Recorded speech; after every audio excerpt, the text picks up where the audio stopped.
Welcome to D&D Author Showcase. I'm Chad Robert Morgan, and today's episode is brought to you by the letter V. Whether it's vampires or vans with tinted windows, if it starts with the letter V, just run. Yeah, just run. Just Danger. run. So this week we're pleased to have Raven Belasco, author of Blood Ex Libris. Yes. And a few other things. Well, we'll go ahead and start with that. Tell us some of the other things, and where can people find you? Where can they find your books? So the easiest place to find me is my website, ravenbelasco. A little bit of a pun in URL form. And that has everything you could want to purchase from me. You can either get my books directly from me with signatures, or it has every place on the internet you could want to buy them. But my favorite thing is when people support their local bookstores or libraries and go and request my stuff from there. So as for the other things I did, Blood Ex Libris is the first book in the series. Blood Demands is the second book in the series. And somehow I don't have the third book here, but that is Blood Eternal. And then book 3.5 is Blood Triad. And I'm writing book 4 right now. Very cool. Any upcoming events? Yes. Actually, I'm going to be at the Hellmouth Convention next month in Torrance, California. Oh, that's here. Yeah. Nice. I actually, I have a friend that's going there, Casey Cordell. You should definitely say hi to her. Great person. I haven't signed up for that event because I wasn't quite sure it was the right vibe for me. But I now have 2 reasons to go check it out. It is the best convention. I didn't get to go last year, but I have reports back. People are just great. Like it is a really solid, sweet fan base, and everyone's there because they're passionately nerdy, which is my people. And it's set in the high school where they shot Buffy the Vampire Slayer. So you're just kind of living, in the fantasy. And I think it's one of the best conventions that one can do in a year because it's smaller. All proceeds go to, there's 3 charities that they're supporting. And people are there because they just want to be, like they're not like showing, I mean, they may be cosplaying, but they're not there like I'm showing off my really fancy cosplay. It's just people wanting to have a fun weekend together. And I just and just nerd out on vampires and Buffy and other topics like that. And it's about the people, really, and the great location. That was one thing that made me a little reluctant to sign up, is because I thought it was more of a Buffy centric or vampire centric convention, and my horror is a little bit more like not quite in any one category kind of thing. Right. But I mean, on Buffy, they have demons, they have werewolves, they have, like Hush, the episode Hush. Oh, I love that one. Yeah. I mean, that's solid horror right there, So I think with, people that are coming to Vend, they're very welcoming and supportive. If you have anything that ties to Buffy at all, then they're just gonna, eat it up. I will say that, just real quick, what day was that convention again? The 13th to the 15th. 13th to the 15th of May? June. Okay. Because it would be really nice to meet you in person, because this is actually a little unusual for me, because usually the authors I have on, I meet them at the conventions, I get their book, I read it, I review it, and then we bring them on. I actually met not you, but your publisher. Yes. At Vanille's Vampire Weekend. She's a great stand-in for me, though. Well, I think you really owe her like a bottle of scotch for surviving that convention. I'm going to tell you that.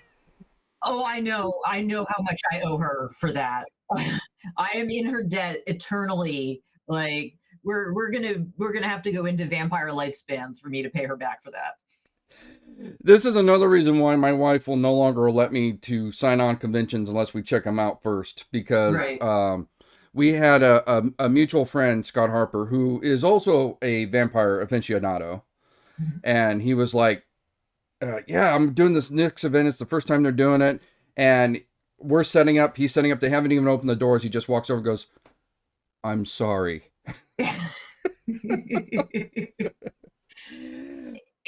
Maybe next year there'll be less chaos. It seems like it's a convention with real potential. So running, I don't want to run a convention personally. So, like I have empathy for people that are trying to herd that many cats. There is a trick to marketing I know I have not figured out yet. Speaking of which, well, you do have a publisher. You have a small press publisher. Yep. Before that, were you doing any of your own marketing? Are you doing any of your own marketing now? Oh, I'm very active in my own marketing. I have Instagram and YouTube accounts that I regularly update. That's you you can be the most well-known author in the world now and still have to be doing your social media. Like you don't get to opt out as an author anymore for that kind of stuff. Um, uh, which makes me wish I'd been born like 100 years ago or something, because or 50 years ago even, because um, I hate all of this. Like I just want to like sit in my nice little basement here and just write books and be completely solitary. But I don't get to do that. But not that I don't actually love it when I get out and meet people, doing the conventions and stuff. I whinge and moan on the way there, but once I'm there, I love every second of it. And when I run into people who are excited about the books, that brings me so much joy. So there's always a note in my acknowledgments in my books thanking my readers because I love them. And just meeting people that are into the same uh, geekish topics and being able to just chat about that, it's actually good for me. So I can't complain too much, but having to do all that is not fun. I was published by another publishing house before Immoral Influence Publications, and they were a disaster. They did not understand my work. They didn't promote my work, um, and they really did not support me in any way. And it was I very bad experience. Happily, I was able to get the rights reverted, my intellectual rights reverted, and find a better publishing house. So And I take it that's who you're with now. That's who I met at. yes, Yes. yep, yep. Little logo on the edge of the books there. That's the right people to be with. Uh, Funny story. We do have kind of an acquaintance in common. The only other person who I've interviewed who I didn't meet ahead of time. And when I was reading your book, I'm like, I know who would love this book, because she also writes about vampires and has a lot of sex in her books. So I sent a message to Dicey Grenner, and she's I like, "Oh, love we've them had her too. twice already." I was like, I was actually a little upset. I wanted to be the surprise, you know. But of course, Dicey is like two steps ahead of me in all things, um, because she's I had been a fan of hers, so I actually begged to be on the show the first time. They just sort of let me on out of the kindness of their hearts, and then they realized I was cool, and I've come back again, and I look forward to every time I can hang out with those two.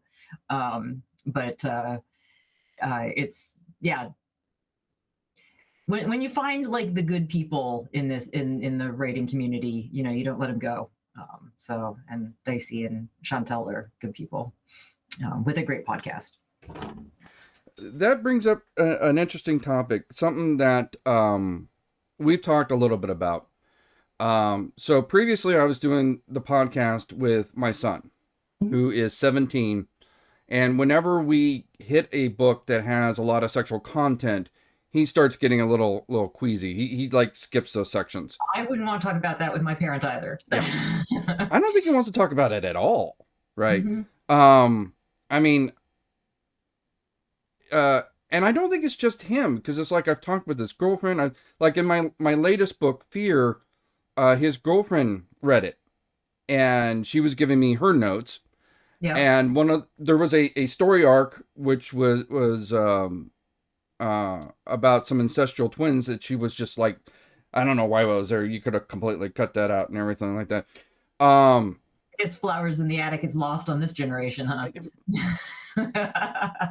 so I mentioned that once on the podcast. I was kind of talking with my son. I was like, if you are indicative of your generation, does that mean writers with a lot of erotica in it are going to have a trouble finding an audience 10, 20, 30 years down the line?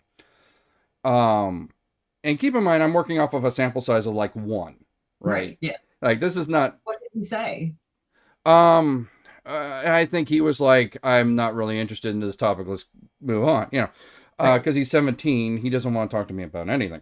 Yes. Um, which is normal. But I know, like Dicey got her feathers a little ruffles, going, it's just him and his son, that kind of thing. And I'm like, yeah, okay, that's fair. But that brings the question, um, are as somebody, because in the beginning of your book there was a lot of sexual events happening in the beginning of your book. By the second half, that pretty much went We away. moved on to different types of action. Yeah. But as somebody who is not shying away from the more adult material, are you finding that difficult to find an audience, or is the audience eating that up? Or are you finding that your audience is skewing older because of that? Or That is a really excellent question, actually, and one that I have been dealing with from the first time publishing the book. Uh, let's see, trying to break it into discrete answers. So your son and his girlfriend aren't like just how that generation is going to be. There are people in that generation who are going for the raunchiest, novels they can find, and that is not going away. It's very well alive. Romantasy is being read, by the teens and 20s, and that's not anything I'm worried about. And my readership ranges from people who are just old enough to buy the book to people in their 60s or older. So I have a wonderful spread of readers, and I'm really lucky about that. But there is a real division between people who are going to be grumpy if sex isn't in the book, especially if it's a vampire novel, or people who are like, I do not want any open door, anything, just the minute that things start going in that direction, slam the door shut and go to the next chapter. And so when I'm doing marketing, which, is going back to the marketing thing, I'll be seeing posts on Facebook groups or the like, where people say, I want books with, this kind of characters, and these kinds of qualities and these kinds of tropes. And they either say, and I want the open door spiciest sex scenes you can give me, or they say, no sex, not even romance, don't give me any books with that. And so it's really divided, and I think there are a lot less readers now who are kind of like, oh, there could be sex. There doesn't, for me growing up, I never knew when there was going to be sex scenes in a book. It was, you'd be going and reading and all of a sudden be like, oh, okay, this is happening, and there was no marketing about it. Like, one of the examples I always like to give is the Clan of the Cave Bear series. The first book, there was one horrific rape scene, which they didn't prepare any you for at all. No trigger warnings back then. But then the rest of the books in the series had really explicit sex scenes about every 72 pages. I counted. And I mean, it was like, it was just like romping through the Paleolithic and then just stop for some caveman sex and then go back to inventing the wheel and soap. And, it was very silly. And I ended up, I don't know why I read the whole series, but I did. But, you know, in no way was that ever mentioned, on the back cover or, in any conversations with anyone, except now I talk about it and people go, oh, right. Yeah. There was a lot of sex in those books. But how we look at sex scenes in books is changing. And using sex as marketing is a thing, but also using no sex as marketing is also a thing. So I guess it helps you find the people who want to read your stuff. But, for me, I didn't really feel like I had an option because I've been studying the vampiric, I mean, casually since I was about 12, which is when I read Dracula. And then I just sort of never lost interest in it. And vampires are the monsters of sex. They can stand in for the threat of sex with as like an STD, or other, disease. They are the sexy monster. Like you don't really, unless you have very interesting tastes, want to have sex with a zombie. But a vampire is suave. They're in the evening, wear. They're coming and seducing you. And even if you're not writing an open door spicy sex scene, when a vampire bites your neck, they're penetrating you, right? It's all sex. So I just was like, okay, we're doing sex. We're doing sex. Like I wasn't going to shy away from that. And so I built it in that my Ammer, which is their word for themselves in their language, can't really separate the act of getting nutrition from the act of sex. And they have, if it's an absolute emergency and they need to do it for healing and and they're in danger, they can, but they don't want to. Like those things are inextricable for them.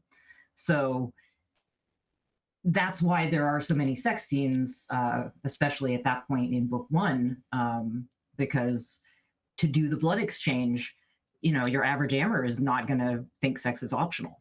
They're not going to want to do a blood exchange with someone they can't be having sex with.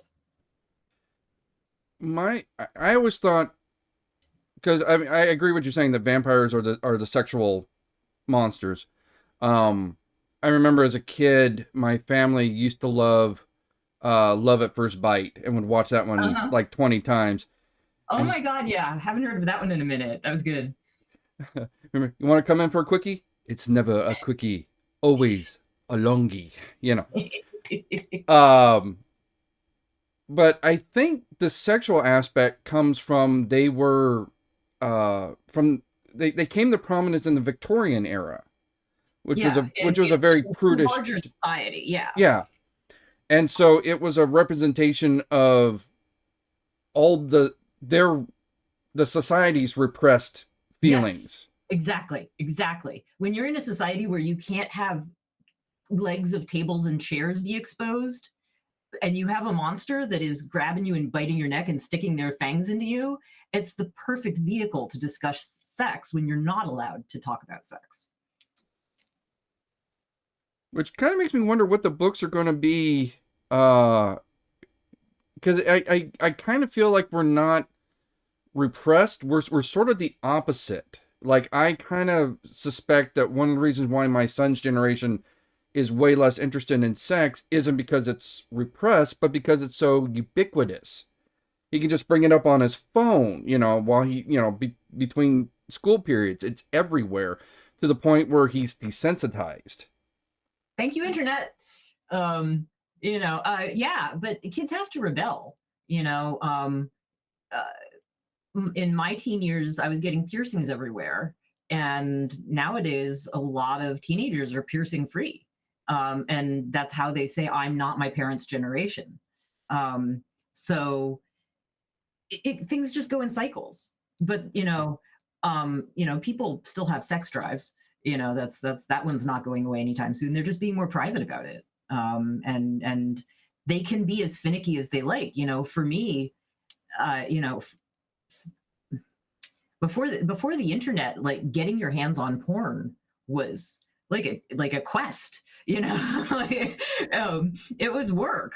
And when you don't have to put in any of that work, you can now be really finicky, and that's great, because I've seen some really bad porn, in the desperation of any porn, right? And so, if they can just do exactly what suits them, to the exact quality that they demand, I think that's a win. So if they're going to be super finicky about it, like, go them. Like, I'm glad they have that opportunity. I mean, there's so much, because it's out there.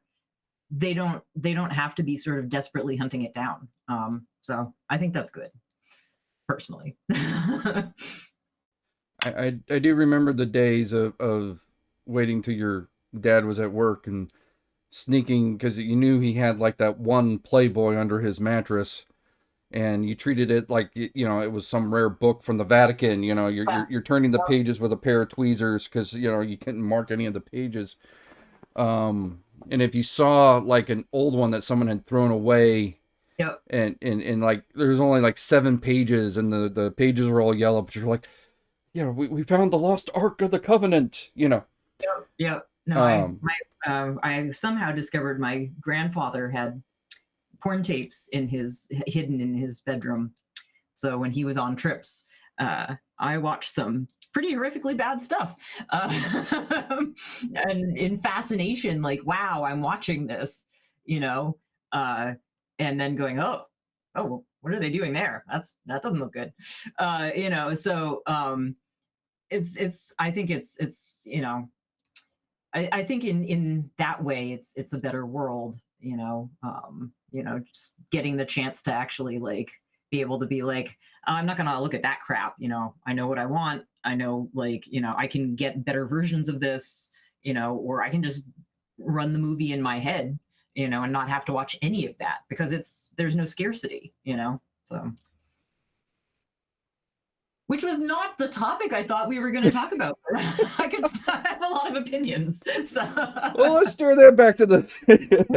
So I was actually going to try to steer this back to the vampires, because you're like the third author I've interviewed that is like focusing on vampires. Mhm.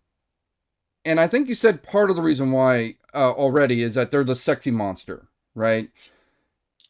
I mean, that's not why I'm focusing on them. I didn't actually intend to be writing vampires, as much as I researched, like as fascinated as I was by them in my preteens, and studied them. Like, I did my senior paper on the vampiric muses of certain poets, in college. It's wonderful what they let you get away with in comparative literature, but. That was not my intention, and I thought that was a little almost too on brand for me. And I had intended my first novel to be science fiction. I had no intention of writing a vampire novel, but then I had this insane dream, actually one of the sex scenes from the books. And when I woke up, I knew the characters' names, I knew parts of their backstory.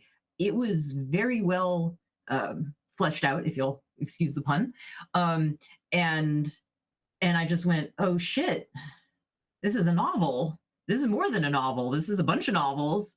Um, and you can't say no when the muse, like, shows up and says, here you go. Wait, no, I don't want to write that. Like, the muse will never come back. You don't get to say, like, fuck off to the muse. So I was like, oh well, I guess I'm writing a vampire series then. And so I sort of had to be dragged kicking and screaming into this. Now I'm really happy. I was actually thinking about that yesterday as I walked the dog, that I had no intention, but I am where I should be. So it was not a choice. But I do have new things to say, new things to consider, about the vampiric, and about how that type of monster is a dark glass for humanity, a dark mirror in which to view ourselves. And somebody's got to stand up and be like, vampires are not just sparkly and sexy. Like, vampires are scary. Vampires And don't sparkle. no, they don't. I'm No going to die on sparkle. that hill. No Vampires do sparkles not allowed. sparkle. We are a sparkle-free zone. But someone has to stand up and say vampires are not just about sex, because there are so many books now where vampires are just sexual and the monstrous has been removed.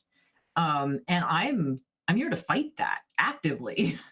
I'm keeping the monster in my sexual monsters. Like, there is sex, but they are monsters, and I don't want anyone to forget that, and I don't want anyone to ignore what that means. If we as humans created the myth of vampires, then what are we talking about ourselves? What are we trying to investigate here? And that's underneath all of the novels that I write, or at least in this series. See, now, as much as I like this book, now I kind of want to find out what that sci-fi book was going to be like. Now you got me curious on that. It's coming. It just might not be here for another 5 years, or I don't know. There's probably going to be 9 novels in this series, so I gotta crank them out. The fans demand it, though, so the faster I can write it, the happier they are. But yeah, once I get through these, then I can go back to the original plan. I don't have an army of clattering fans clamoring for my next book, so I have the freedom to be a little more choosy about what I write. So I tend to alternate when I do. I'm finishing up my last book, Fear, which is actually in stores now. The hardcover, I'm having issues getting it to publish. The audiobook has been the audiobook from hell.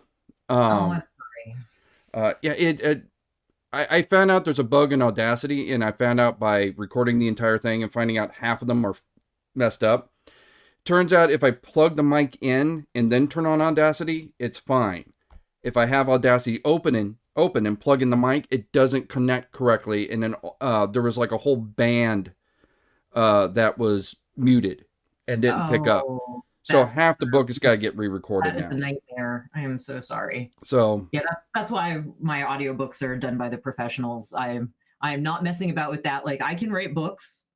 I can do a bunch of things, but I was like, I am leaving that whole thing to other people who know what they're doing, and I'm not asking for that world of pain. And I'm very glad that I worked with Punch Audio. They took really good care of me. So that was never my problem. I had to get them a whole bunch of stuff. Like, I still had a lot of work to do because, as you know, there's a whole bunch of foreign languages in the book. I was going to get to that. Yeah. Yeah. Big old funny names on everybody. And of course the Amur language, which is a fantasy language I created for the series. And so I had to do pronunciation guides, for each chapter. And that meant, at least with the Amur language, I know how to say that. But for everything that wasn't French, I had to reach out and get native speakers and pay them to record exactly how things are said properly. Like, I had already used them to edit me. So I just had to reach out and be like, hey, can I get you to record these sentences, please? But it was a lot of work, but absolutely worth it. Yeah, I tend to do my own just because, one, I'm too damn broke to do that. I also find that when I do the audiobook, that's my final edit. Yes. Oh my God, yes. That's so painfully true. When the books went into the recording studio, we found all these little typos that had gotten through all the stages. So yeah, after every audiobook comes out, or at the same time as every audiobook is released, a like version 2, now free from typos, is released on my books. So you gotta put them out, but there is no reason why you can't put those typo fixes in and re-release it. So I also find it's not only the typos. I mean, that's a big part of it. But also you can have a sentence that is grammatically correct that just sounds weird because maybe the words being very repetitive, I remember the one time I was reading this line. It's like, why the hell did I write a line with 7 S words right in a row? I mean, it sounds like a tongue twister. You know, why it. And I can't be torturing the narrator because it's me, right? I mean, what kind of self-deprecating kind of cruelty thing kink am I going into on this one? So I just feel like, and I talked about it in one episode of the podcast. I would recommend personally, even if you weren't doing the audiobook, to do an Mhm. audiobook, right? Because Yeah. if you have to sit down and don't just read it out loud, actually hit record. Yeah. Because if you're reading out loud, when you read mentally, you start skimming, Yes. Yeah. especially when you wrote it because you know what it's supposed to say. Yes. But when you're doing the audiobook, you can't read what it's supposed to say. You have to read what it actually says word for word. And it does force you to, um, you know, be more anal when you're reading that. And I find, at least for me personally, that is a mandatory step now, Yeah. before Yeah. the thing is final. What what is your editing process like when you're doing a book? I mean, do you have an editor before you hand it to the editor? What passes are you doing? What is your process? So it's many stages. So when I hit the end the first time, I don't consider that the first draft. I don't even have a word for it. It's still sort of like it exists in the world. I'm happy that I've gotten it onto the page, but I one of the ways I prevent ever having writer's block is that if I get a little like I don't know exactly what's happening in this bit, I just put like little like XXX and then I highlight it and then I go to the scene that I know is happening next that's in my head and I just keep rolling. And I did that the first time I got to the end and then I went back to give it an edit and I was like, "Oh shit, there's whole sections I haven't written." It was horrifying, but it works.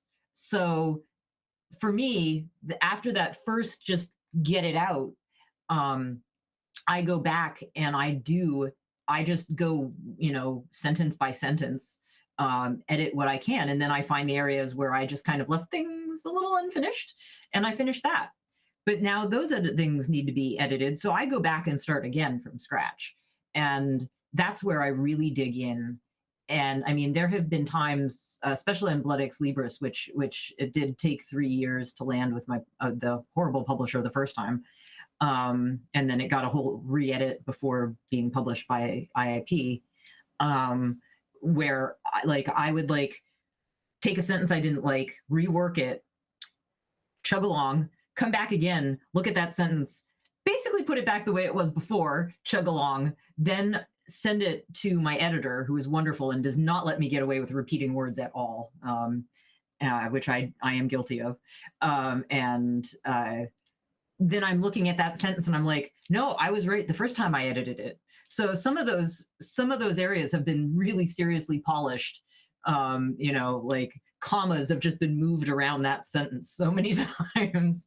Um, so yeah, there are a lot of steps before it goes to the editor, and then after it comes back from the editor, I go over it line by line again, input her edits, which sometimes means just I don't like my original sentence now because she's pointed out what's wrong with it.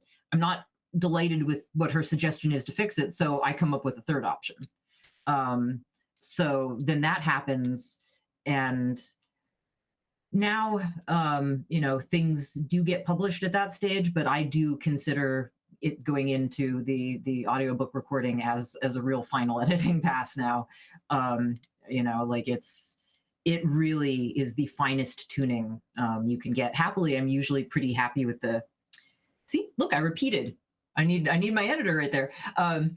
The shape of my sentences, how they work, but just all the little misspellings and I lay out the books myself in Atticus, and sometimes spaces and punctuation go a little funky.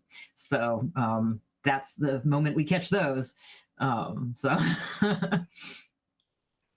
but yeah, it's a real process for me, and I love it, and I think all those editing passes are really vital, because uh, I really, I really care about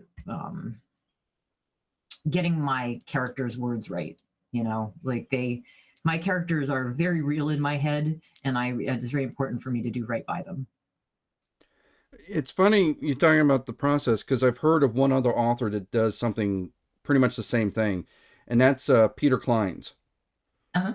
So Peter Klein's before COVID used to host the Writers Coffee House up in Burbank, and so I would Uh-huh. go. Is there a chapter near where you are for the Writers Coffee House? Because they're all over the country. I don't think so. I'll have to look. Um, so before COVID, now, I think he still does the coffee house, but he does it down in San Diego now. But I would go up there, and one day he was talking about that when he was writing his rough draft. He'll do that, like he'll write, and he'll get up to like some action scene, and then he'll go put action scene here, and then he'll Yeah, keep on going, exactly. Yeah. or Oh, even there's a whole scene where they're talking, but I don't really have that dialogue right now, so we're gonna go to the action scene. Yeah. um with your book, you weren't just dealing with vampires; you're dealing with the vampire. You Yeah. you The were man, going the you were myth. going to the OG vampire. And we talked about this a little bit, but you had to research like the Turkish language and the Romanian language, um, and to the point where like when I was listening to the audiobook, and but getting back to that, this conversation is turning into a spiral. Getting Good. back to that, the audiobook was very well produced, and Oh, I artistic. I Oh. think for about 2 weeks after listening to that, I would go up there like, oh, babanoosh, and everything like that, because I had they've slipped from my mind since then. But for like a week or two, they were ingrained in my head, and I was talking Romanian for some reason. Um, I know another reader started calling her girlfriend Dragamia. what I mean, I'm guessing you kind of mentioned it a little bit because you started by reading Dracula, but what made you go with Dracula as opposed to say creating your own vampire or what made you go with the OG vampire for your story? That was that damn dream. He was in it, and his name was Sandu, but I knew that it was Vlad Sepesh. And when I woke up, and so that's the first notes that I wrote down. In fact, I just wrote the whole scene down, and then put some notes on after from that. Like I got out of bed, I grabbed a big mug of tea, and I just started typing. So I I have regretted that was him, in the early stages of trying to find someone to publish the book, because like who wants to talk about Vlad Dracula again?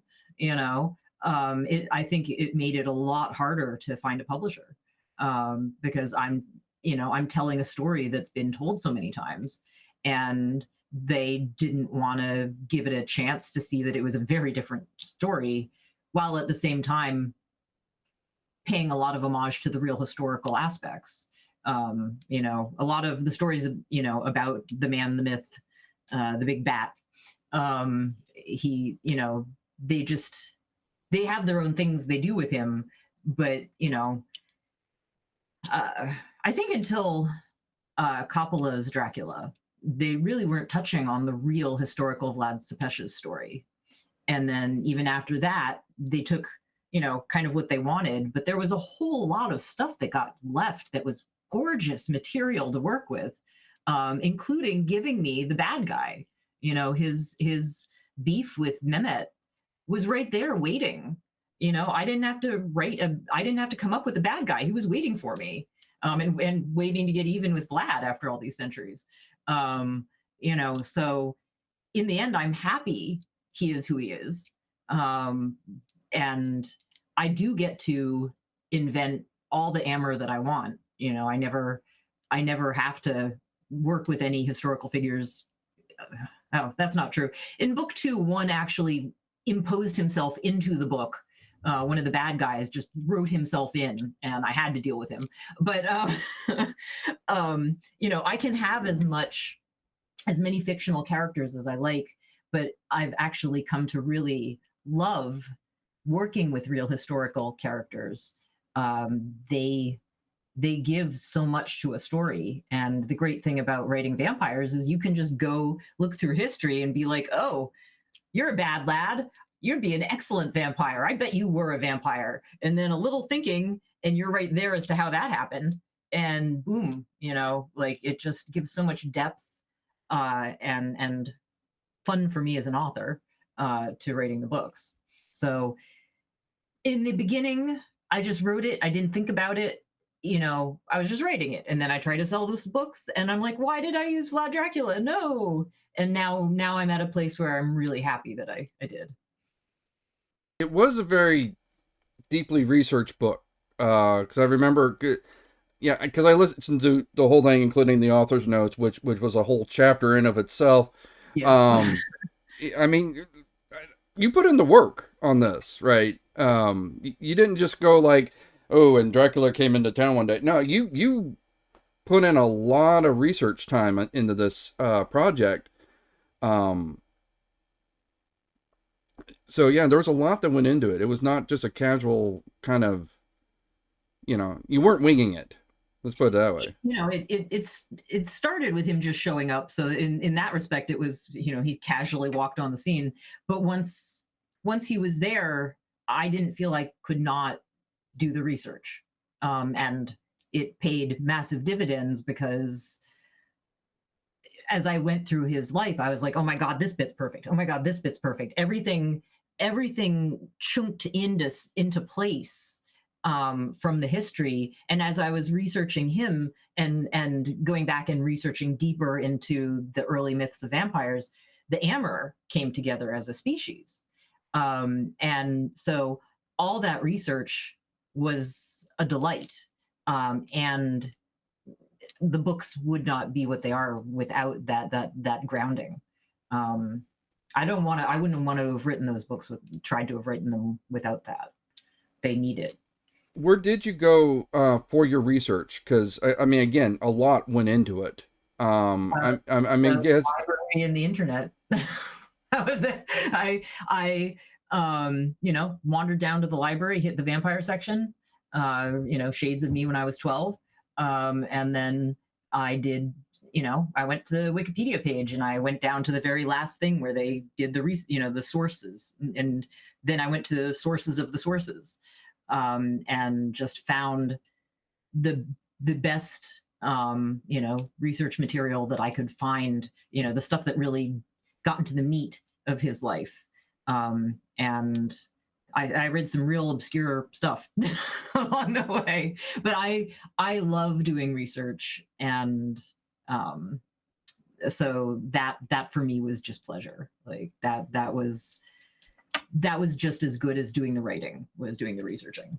and I think if I remember right, you also were thinking a couple of people that helped you with the Romanian and Turkish languages. Oh yes, no, I'm not touching other cultures without a sensitivity editor. Like that way lies regret. So happily, I have a friend who is Romanian, and I actually worked for a while at a language course company. So I had made contacts with people who spoke languages as I was helping to write the courses, or in some case, writing the courses. And I had written the Romanian course with my friend Ligia.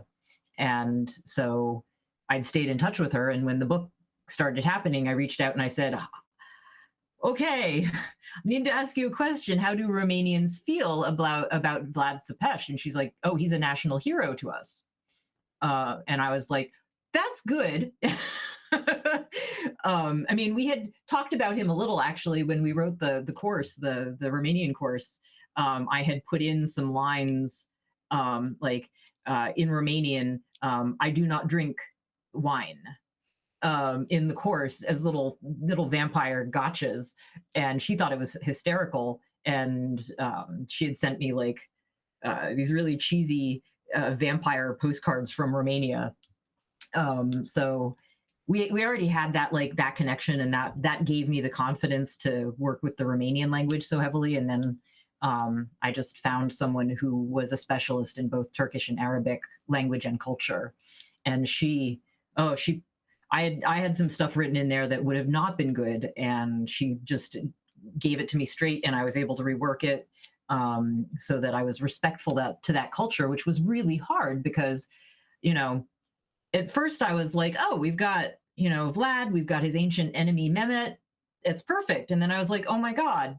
And right now, and I'm rating this at a time when, in the United States, Arabic people are being treated very badly and Turkish people are sort of lumped in. And I was like, that's not great. like, so I I had to work very carefully to build bad guys that were not racist tropes. And so that was very careful work. And I hope I got away with it. I put all the love and care into it that I could. So any culture that I deal with, and I want to have very diverse vampires because in a lot of books, the vampires really are quite samey. I want to have a world of vampires, but now I'm playing in the sandbox of cultures that are not mine. So I have learned bring specialists in early and get their input and take it to heart. So I had a similar issue when I was doing the Baby Eater, uh-huh. because it's sort of the Filipino equivalent of a vampire, Yes. and I was fortunate that I was actually sleeping next to my cultural. Uh, so the goal was actually we were supposed to write it together, and together became I did all the work, twisted her arm, had her read it, and she told me all the parts I got wrong. Yep. And I was practicing for the audiobook the Filipino accent, and I didn't. I wanted That it to be. has been quite a lot of work. The accent wasn't nearly as bad as the Tagalog. Yes. Because I would read a line and she would go, no, no, no, it's, No. manami, manami, manami. I'll say, okay, manami, manami, manami. No, No. manami, manami, manami. And I mean, my ear is not here. And finally, she's like, close enough. Nobody's going to care. It's Yeah. going to be fine. I would actually record her saying the line Yep. and And then then practice it and practice it. Yeah. practice it and practice it. That's And that's what I did to poor Amber. I sent her all these recordings. She's dealing with so many languages in this book. And so she's in the recording studio and she's like, okay, say it, say it, say it, try to record it. Okay. I'm I'm surprised she still likes doing the books, but she seems to love a challenge. I played one line for her because I wanted to get the accent as authentic as possible, but I didn't want Yeah. it to come across as patronizing or cliche or anything like that. And she says, "Did I get the I go, "Did I get the accent right?" And she goes, "I don't get an accent. I'm going must be fine then." Yeah. Yeah. Is Tagalog a tonal language? I can't remember. Um, I would say probably yes. Okay. I know they do not waste a single letter. Yes. Yes. No, tonal languages are I cannot hear the different tones. And I worked on the Thai language for the courses I was writing, and I just had to take it for granted. Like because I was working with the script part, so I could put the accent marks on there and know that I was using the right word. But you know, um, if you don't get the rising tone or the lowering tone or the neutral tone, those words mean very different things. Uh, Well, I do know we kind of went around and around because Mananagal is like a 14-letter word, right? And it yeah. literally is Mananangal because there's two G's. That first G's got to go on that syllable. This G's got to go on this syllable, and you got to get it right, or because they will Yeah. come. So a lot of practice on that one. It's always Uh, worth it, though. well, that's my most award-winning book, so yeah, that I would say that one paid off. So. Yeah, exactly. So, Raven, it's been a pleasure. I hope we get Yes, to I'm do this so glad we again. got to talk. Yes. So, real quick, let's recap on where people can find you, where are your books, and what's your next event going to be? Next event is next month, June 13th to 15th at the Hellmouth Convention. Just Google Hellmouth Convention and you'll end up on the Hellmouth. Um, and likewise, Googling me is really, just type in Raven Belasco. You'll get to my website, get to my listing on Amazon, or my Goodreads reviews, or my YouTube or my Instagram. I'm pretty well spread out there, so you'll get to where you need to go. So yeah, it's kind of hard not to find me if you put my name into the old Google search engine. Well, Raven, it was a pleasure to meet you, and I can't wait to meet you in person next month. I'm going to make it a point to hit that Hellmouth convention. I can't wait. And until then, people, keep on reading. And listening.